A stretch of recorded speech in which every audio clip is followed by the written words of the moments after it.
Welcome to the channel. Spicy wild rice and beans. That, my friends, is what we're making today. Super easy side dish. Let's get started.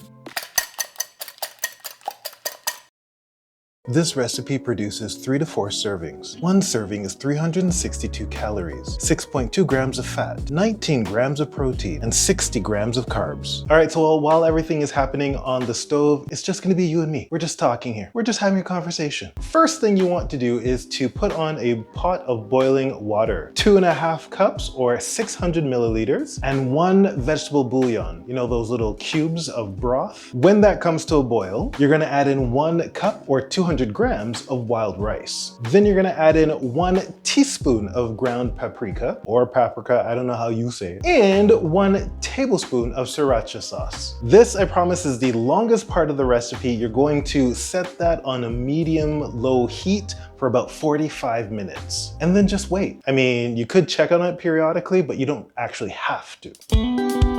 Once the rice is done, then we're gonna get to the sauteing. In a frying pan, add about 2 to 3 tablespoons of sesame oil for flavor. To that, you're gonna add your chopped celery, your chopped red onions, and your sliced mushrooms. I used about 2 cups or about 130 grams of button mushrooms, in case you were wondering. Saute those for a couple of minutes, making sure that the onions and the celery soften up, and of course, the mushrooms are going to lose their water and shrink down and become nice and chewy. That's gonna take about 8 to 10 minutes. Once that time is up, add in your garlic, 2 to 3 cloves, and then saute the whole thing for another 3 to 5 minutes. Once that's done, you're gonna add in the rice and the kidney beans. And it's at this point that you can add in the salt and the pepper, totally to your taste. So the great thing about this part is that yes, you're mixing it, but you're also getting a nice little crisp on parts of the rice. I love those little crunchy bits. They're the best. So mixy mixy, you're all set to eat.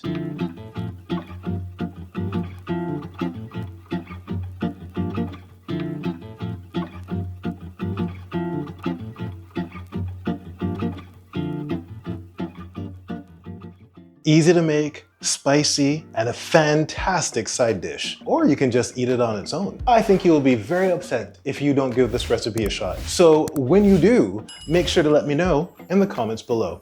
I'll see you in the next video. Bye.